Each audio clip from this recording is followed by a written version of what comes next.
This video is only for education purpose. Investment से पहले financial adviser से ज़रूर एडवाइस लेनी चाहिए। तो देखो, पिछली वीडियो में हम लोगों ने सीखा था स्टेबल मनी में किस प्रकार एफडी बुक की जाती है, और आज की इस वीडियो में हम लोग सीखने वाले हैं स्टेबल मनी में किस प्रकार जो आप लोगों ने एफडी बुक की होगी उसको अगर आप लोग मैच्योरिटी से पहले ही ब्रेक करना चाहते हो तो किस प्रकार किया जाता है। काफ़ी सिंपल स्टेप में ये प्रोसेस रहने वाली है, तो एक तरह से ये ट्यूटोरियल वीडियो आप लोगों के लिए रहने वाली है। सबसे पहले आप लोगों को अपने मोबाइल नंबर से स्टेबल मनी पर लॉगिन हो जाना है। स्टेबल मनी पर जैसे ही आप लॉगिन हो जाते हो तो आप लोगों के सामने इंटरफेस शो हो जाएगा। इंटरफेस जो भी आप लोगों के सामने शो हो जाएगा, आपको स्क्रीन को नीचे की तरफ स्क्रॉल करना है। उसके बाद आपको एक सेक्शन यहाँ पर दिखेगा जहाँ पर करंट वैल्यू, जिस भी बैंक में आप लोगों ने एफडी बुक की होगी वहाँ पर जो आपका अमाउंट चल रहा होगा, जितना आप लोगों ने निवेश किया होगा तो उतना अमाउंट आप लोगों के सामने वहाँ पर दिखेगा। जो भी आप लोगों ने गेन किया होगा उसकी इन्फॉर्मेशन आप लोगों को वहाँ पर मिल जाएगी। अब आप लोग या तो यहाँ पर क्लिक कर सकते हो या फिर आप लोगों को पासबुक वाला जो ये सेक्शन दिखेगा, पासबुक वाले सेक्शन पर आप लोग क्लिक कर सकते हो। पासबुक वाले सेक्शन पर जैसे आप लोग क्लिक करोगे उसके बाद नया इंटरफेस आप लोगों के सामने शो हो जाएगा। जिस बैंक में आप लोगों ने एफडी बुक की होगी, तो हमने north east small finance bank में एफडी बुक की थी, तो यहाँ पर पूरी इन्फॉर्मेशन हमें शो हो जाएगी। तो जिस भी बैंक में आप लोगों ने एफडी बुक की होगी उस बैंक का आप लोगों के सामने नाम शो हो जाएगा। उसके बाद एरो वाला जो आइकन आप लोगों को दिखेगा, इस पर आप लोगों को क्लिक कर देना है। क्लिक करने के बाद आप लोगों के सामने और इन्फॉर्मेशन यहाँ पर आ जाएगी। तो आप लोगों ने कितना अमाउंट इन्वेस्टमेंट किया है उसकी इन्फॉर्मेशन आपको यहाँ पर शो हो जाएगी। उसके बाद आप लोगों ने अभी तक कितना गेन किया है तो उसकी इन्फॉर्मेशन आप लोगों के सामने यहाँ पर शो हो जाएगी। उसके बाद आप लोगों को नीचे की तरफ कुछ इन्फॉर्मेशन दिखेगी, जैसे कि यहाँ पर पेंडिंग वाला जो सेक्शन है।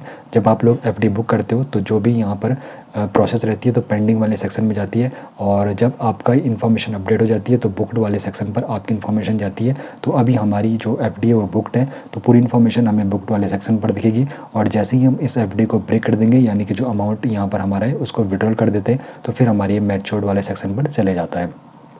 अब देखो, यहाँ पर जिस भी बैंक में हम लोगों ने निवेश किया होगा उसकी इन्फॉर्मेशन हमें यहाँ पे शो हो जाएगी। उसके बाद यहाँ पर क्लिक करने के बाद आप लोगों के सामने नया इंटरफेस शो हो जाता है। उसके बाद जो भी आप लोगों का मैच्योरिटी अमाउंट होगा, यानी कि जो आप लोगों ने निवेश किया होगा और मैच्योरिटी के बाद कितना अमाउंट आप लोगों का बनेगा, तो उसकी इन्फॉर्मेशन आपको यहाँ पर मिल जाती है। तो हम जैसे अभी हमारा 1 साल 1 महीने की एफडी था, लेकिन हम समय से पहले यानी कि 2 महीने में ही एफडी ब्रेक करना चाहते हैं, तो उसके बाद यहाँ पर इन्फॉर्मेशन अगर आप लोगों ने देख ली है, उसके बाद आगे की प्रोसेस के लिए आप लोगों को क्या करना है, इन्वेस्टमेंट डिटेल्स वाला जो सेक्शन है यहाँ पर पूरी इन्फॉर्मेशन आप लोग ले सकते हो। इन्वेस्टमेंट आप लोगों ने कब से शुरू किया था उसकी इन्फॉर्मेशन आपको यहाँ पर मिल जाएगी। टेन्यूर यानी कि कितने साल के लिए आप लोगों ने एफडी बुक की थी उसकी इन्फॉर्मेशन आपको यहाँ पर मिल जाएगी। तो मैच्योरिटी जो, यानी कि अगर आप लोगों ने यहाँ पे मैच्योरिटी जो सेलेक्ट किया है, यानी कि जब आप लोगों का पूरा एफडी मैच्योर हो जाए फिर आपको यहाँ पर मिल जाए, तो पूरा रिफंड वाला प्रोसेस हमने यहाँ पे पूरा करके आपको पिछले वीडियो में बताया हुआ था। उसके बाद यहाँ पर पूरी इन्फॉर्मेशन आपको यहाँ पर मिल जाएगी। उसके बाद आप लोगों को विड्रॉल किस प्रकार करना है, नीचे की तरफ स्क्रॉल करोगे तो फिर आपको यहाँ पे विड्रॉल डिटेल्स वाला जो सेक्शन नजर आएगा, यहाँ पर एक आइकन नजर आएगा, उस पर आप लोगों को क्लिक कर देना है। क्लिक करने के बाद कुछ इन्फॉर्मेशन आप लोगों के सामने शो हो जाएगी। जिस प्रकार देखो, बैंक किस प्रकार लिंक किया जाता है ये मैंने आपको पहले ही बताया। तो बैंक का नाम आप लोगों के सामने शो हो जाएगा जिस बैंक में आपका जो अमाउंट है वो आने वाला है। जब आप लोग यहाँ पे एफडी को ब्रेक करते हो फिर विड्रॉल प्रोसेस आपकी शुरू होती है। उसके बाद आप लोगों को यहाँ पर अकाउंट नंबर अपना शो हो जाएगा जिस बैंक में आप लोगों का अमाउंट ट्रांसफ़र होने वाला है। उसके बाद लॉक इन पीरियड यहाँ पर रहता है, यानी कि 7 दिन तक जो आप लोगों ने एफडी बुक की होगी तो उसको आप लोग विड्रॉल नहीं कर सकते हो। 7 दिन के बाद ही आप लोग जो आप लोगों की एफडी है उसको ब्रेक कर सकते हो।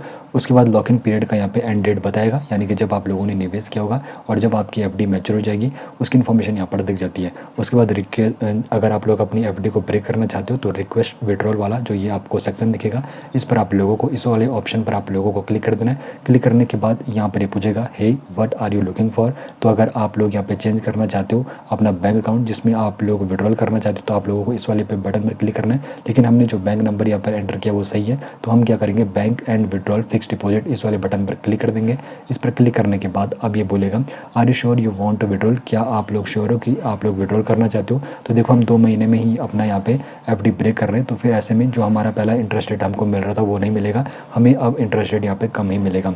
उसके बाद अगर आप लोग विड्रॉल करना चाहते हो तो यस विड्रॉल वाले बटन पर आप लोगों को क्लिक कर देना है। क्लिक कर देने के बाद यहाँ पर इन्फॉर्मेशन आप लोगों के सामने सो जाएगी। प्री मैच्योर विड्रॉल डिटेल्स आप लोगों के सामने सो जाएगी, जिसमें विड्रॉल अमाउंट आप लोगों का कितना बनेगा।